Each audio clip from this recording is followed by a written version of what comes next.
sun pours on my windowsill. All summer long.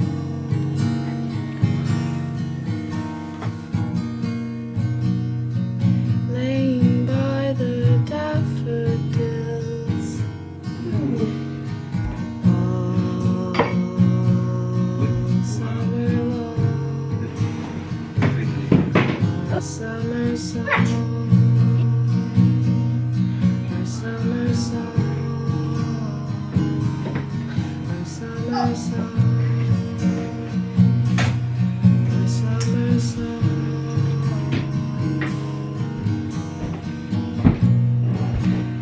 A crown I made of lilies sits above my head.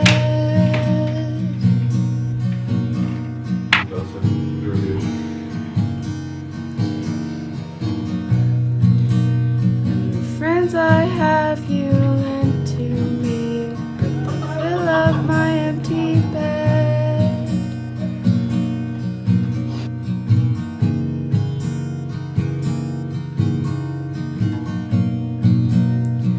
Talking with my tongue of all the things we've done.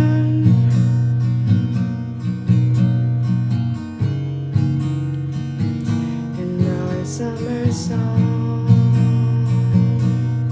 our summer song, our summer song, our summer song.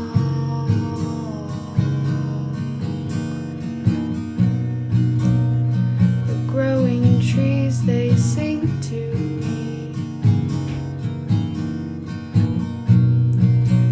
and the growing grass now past my knees. Enjoying my own company. I'm recording this after I've come back from Galway already, and I'm getting eaten alive already. I didn't even know what the fucking midgies are about.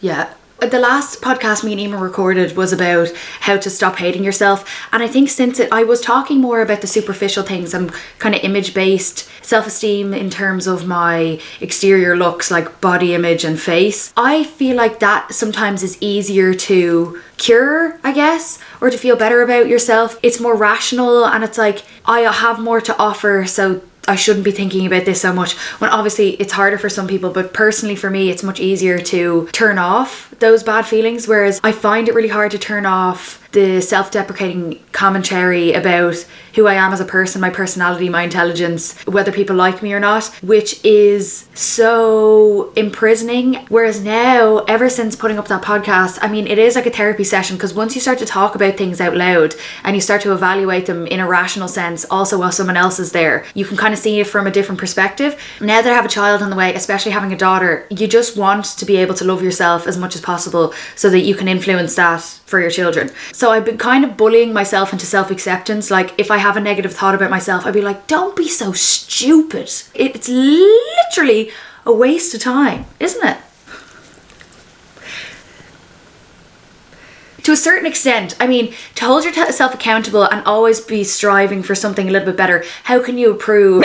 A bit of self-evaluation doesn't, like, that's not harmful, but to the point that's so self-deprecating that it is belittling yourself and shrinking you down into a shell of a human, then it's a problem. And I think that's to the extent that I go to sometimes, where I'm so hard on myself and I criticize myself so much that it's like debilitating and I can't work at all. Whereas sometimes obviously it's good to give yourself a bit of motivation and a little bit of criticism, but not constant. Yeah, I've just been bullying myself into self-acceptance and just be like, don't be such an idiot. Because, you know, if you heard someone that you love, like you love so much, maybe you compare yourself to them. Wait, I need to plug this in. You hear them talking bad about themselves, and all you want to do is going, don't be such an idiot. That's all you want to do. And you want to, don't be such a fucking... So I'm just kind of doing that to myself. Peanut's gone under the bed.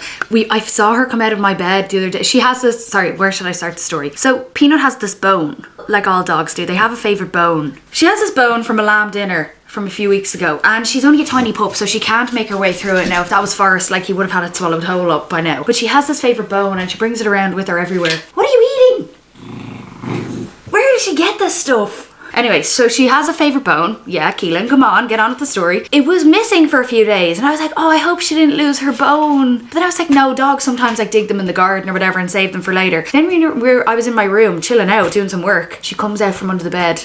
Now, keeping in mind, she went under the bed, no bone to be seen. Comes out from under the bed, bone. So she's been hiding her bone under my bed. That has definitely influenced some sort of witchcraft. Like there is something witchy about that, like sleeping with an animal's bone under your bed. Definitely not good. So one of the things that I have been feeling like insecure about or self-conscious about is that I can't articulate myself properly as much as I usually do. I'm a big talker. Obviously I have a YouTube channel and a podcast. I love a bit of talking, love a bit of conversing to no one. Love talking to the wall, right? I do love a bit of back and forth as well, but when you can't get that, beggars can't be choosers, so you do have to be talking to camera or, you know, yourself. But since getting pregnant, obviously I was looking into baby brain a lot, pregnancy brain. I don't know if people have heard it. Like I have been so forgetful. I drank out of an olive oil bottle once by accident instead of my glass of water.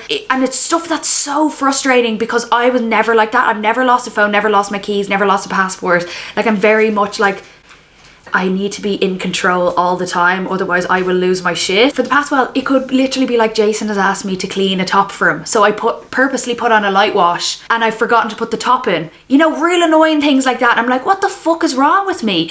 But I have started reading The Motherhood Complex and the first chapter, thank God, is about baby brain and why it happens and why our cognitive function has kind of like decreased. But also to destigmatize the whole like pregnant women can't do anything, because it's not actually that much. It's like influenced by a lot of other things like lack of sleep and stuff. And I do have pregnancy insomnia at the moment. I did get a good night's rest last night, thank God. But the night before that, I literally did not, no wink. And it's just, I don't know what it is. It's really, and everyone's like, oh, you better get your rest in before the baby comes. And you literally can't, like your body's like, no, actually, let's start practicing now. It talks about why our cognitive function is changing and there's basically a rewiring of your brain, and they don't have studies long enough to know that if it lasts forever. Like women's brain rewires when they're pregnant and postpartum, but they've only done studies up to 3 months after. But I think the author is suggesting that it lasts forever. Like your brain has changed forever. That shit scares me, because I'm like, will I forget French? Like will I forget how my grade 1 in violin? Basically what's happening, there's a reduction in the grey matter, which is at the front of your head, and that's kind of like emotional regulation, intuition, empathy. That's what your grey matter is. And I was like, grey matter reduction? Surely that doesn't make any sense. But it's reducing because the rewiring is getting more efficient. So if you see an image of someone's face, you know faster what they're thinking. Whereas if the grey matter is bigger, it takes longer to go from one end to the other. Where now that it's shrinking a little bit, it's going like this. The wiring. It basically improves your inferral of non-verbal emotional cues. So I could literally look at Peanut and be like, she's hungry, without her even making a noise. So I think that's why I have such a special connection with animals right now. I usually do, like I always love my dogs, but right now I'm going through a phase where it's like intense. Like I will feel bad leaving the house without Peanut. I will feel bad looking at Forrest if he looks a little bit sad. I also have a passionate affinity towards horses at the moment. Bit of a horse girl. But I was saying this to my mom. I was like, Mom, we need to go visit some horses, because there's something drawing me to horses right now and I just need to pet one or give one a hug. And she was like, Keelan, you were always scared of horses, apparently, because my mom loves horse riding. She was like, I tried to get you into horse riding so much when you were younger, but you were freaked out. You were so scared of horses. And I was like, well, Mom, obviously I was like 3 foot. Hello. I'd get stomped all over. But now I'm like, give me a fucking horse right now. Give me a horse right now before I blow up. So it must be, I'd say the wee baby loves horses. She loves horses. And I feel like she is going to come out being able to speak dog, because I've been spending so much time with dogs. Oh, Peanut! She got that out of the bin. Because Peanut is such a barker, I feel like the baby's going to be able to sleep through anything. And that is a gift, because she can hear in utero now. I'm 24 weeks. So I've been talking to her, like Peanut's always lying there like kind of barking and making like moaning, making noise. So I feel like the baby can hear that, and she's just like thinks it's soothing. So like she'd be able to sleep through anything. The pinnacle moment for me was when me and my mum were going for a walk. I literally just threw on a raincoat and had the hood up, like looking like a bald eagle, tightened the things. And you know when you're younger, when you're a teenager and it takes you like hours to get ready just to go for a walk with your mom in the middle of the country, it's like, why? And she'd go, it's not a fucking fashion show. I have surpassed that, and I'm so mature now that I just throw something on. I feel like I've matured so much, and that's like a real mammy, isn't it? Just throwing on the raincoat. Good night.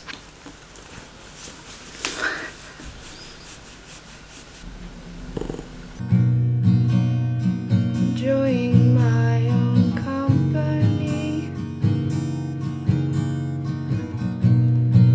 Oh, the clouds dissolve so gracefully in our summer song. Our summer song. Our summer song. Our summer song.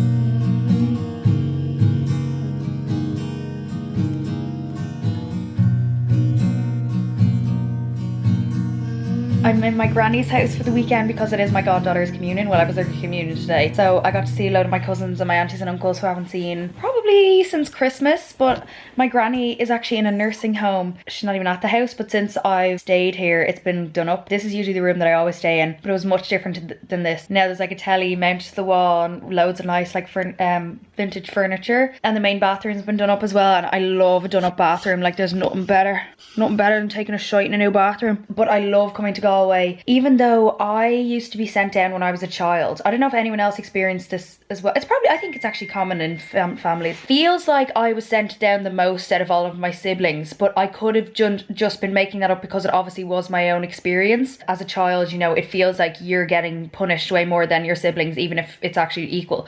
But personally, I still didn't think now in retrospect, I think I was the person who stayed in my granny's house for most of the time, because not that I was misbehaving loads. Well, some of the time I was misbehaving, so my parents would send me down for a week or so with my granny. It got to a stage where I actually liked being in Violet's more than I liked being at home. I would come down here if I was feeling a bit lost, feeling a bit sad, like moved down here through pregnancy scares, breakups. After my parents got divorced, stayed down here. If I was fighting with the boyfriend, stayed down here. Dropped out of college, stayed down here for a week. Stayed down here when I was studying for my junior cert. Like loads of things. So I've just had I have a real attachment to this house, and it's been the only consistent home that I've had in my whole life, because all of the homes that we've had as kids, like any home that I've grown up in, has been sold. Since obviously my parents breaking up, I don't have really a room that's mine. You know, after you move out and you're an adult, like you don't really have your old childhood bedroom. So I don't have any safe space or like sanctuary, if that makes sense, where I feel completely looked after. But this room, even though it is changed around and it's much newer, I do feel so safe and secure in this house because it's been the only consistent home throughout my whole life. And even since I've moved out of my own house, I haven't been able to build up my own sanctuary, like even with my own family. And that I'm starting my own family, it's even more heart-wrenching because it's out of my hands, like because of issues that are the lack of housing and other circumstances that I'm in. It's been impossible to create a home. Coming down here has been really nice and therapeutic. I was told this by my Irish housemates, that when you get off the plane in Ireland after staying in London for a while, you can literally feel the difference in the air purity, even the smell, and just being able to breathe better. And I thought it was like, you think those things are an exaggeration, or it's a placebo effect then, but I genuinely feel it now coming down to Galway. And it was raining and everything just smelled so fresh. Everything just smells way nicer. All of her delf is china. So although I found it so annoying when I used to live here with her when I was a teenager, because you know when you're a teen, all you want is a huge mug of tea, like the size of your head mug of tea, and all she had of these tiny little china teacups. But then obviously you get used to it. You fill the teapot. You get the teapot and you refill the mug, and it always tastes better. I've never had a better cup of tea than I have in Violet's house. Cup of tea and toast, buttered toast. You can't bait it. Come down to Violet's, and she was never the granniest granny in the world. Like, you know, she wanted to be called by her name. She didn't like bake cookies or like give you hugs or anything. Like there would be none of that carry on. Talking about your feelings, oh God, no, forget about it. But you did always feel comforted that there was someone here. Now you couldn't watch the telly with her. She chats through the whole time. Just chats. But at the same time, she respects your space. So like if you're going into your bedroom, she'll knock on the door and she's like, "You want me to leave you alone, or do you want to come out and have brekkie with me?"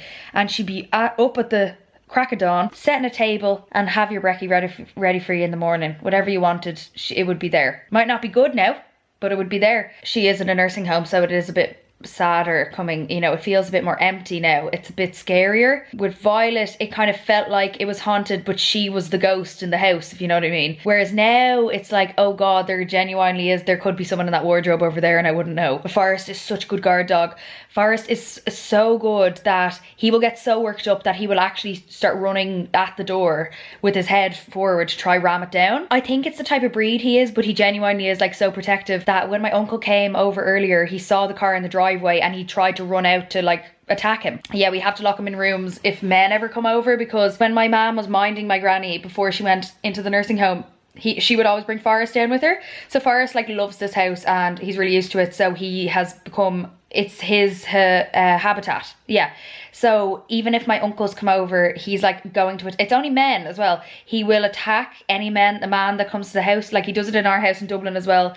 He'll bark at any man that comes to the door. And that's how I know that Jason is a winner, because he doesn't bark at Jason. He actually loves Jason. But he, like, even if me and Jason are jumping up and down and hugging, sometimes like Forrest will get involved because he thinks that Jason's hurting me. I probably could teach like a command attack. I know some dogs can do that. Like on command, he would attack. So yeah, I've just been chilling out. I really want to move to Kerry because that's my favourite county. So I'm saving up to buy a plot of land there. Then hopefully build like in the next 5 years or something. The way she looks in the mirror makes me cry, 'cause all she knows is seeming till she dies. And the walls are growing faces, but she looks in other places she can hide. I can see beneath her eyes.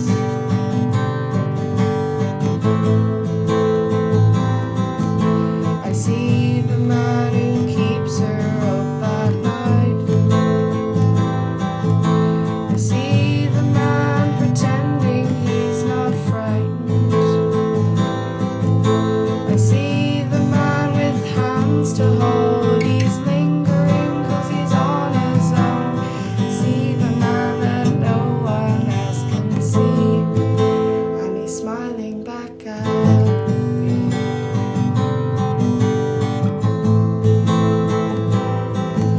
I see the boy who flickers through the air. Dear baby, my mum and I are staying at my granny's house, your great-grandmother, for my goddaughter Grace's communion. This is the only home that's been consistent for me for as long as I can remember. The only house I can relay childhood memories in. It recently got done up by my auntie, so it's looking a lot better than it used to. But the layout and feel of the place is generally the same. The front garden used to have a small river flowing through it that me and my cousins would play around and jump over. No water seems to be running along it now, so it's exposed to mossy rocks that were underneath. The sitting room is still full of family photos of everyone young and old, some who you'll never get to meet. The most noticeable difference between Dublin and here is the clean air. You can smell the wet grass and the corridors like fabric softener, the fairy liquid somehow soapier. Violet isn't the most nurturing of grandmothers, although I do love her with all of my heart. She always threatened us with the wooden spoon but never used it. Anytime I misbehaved or was having a hard time, I'd be shipped down to Violet's to spend a week or so here, which ended up being a lot, and I ended up preferring it to my own house. Vi would have those mini boxes of cereal here for when I arrived, and a carton of goat's milk. My goat's milk phase was a pinnacle moment in my character development. For dinner then, she'd always have boiled potatoes, celery, and soggy cabbage. The potatoes always a few minutes underdone, and a piece of mystery meat dried out from being in the oven too long. One of the dreaded occurrences of a visit to Violet's was her cooking, but I grew to enjoy it, because it tasted like her house and she did it out of love. I hope you get to meet her this Christmas. You'll be staying here with me and your dad, in the room I spent my teenage years. And if you ever misbehave, I'll be sending you straight down to your granny's. I love you, Mammy.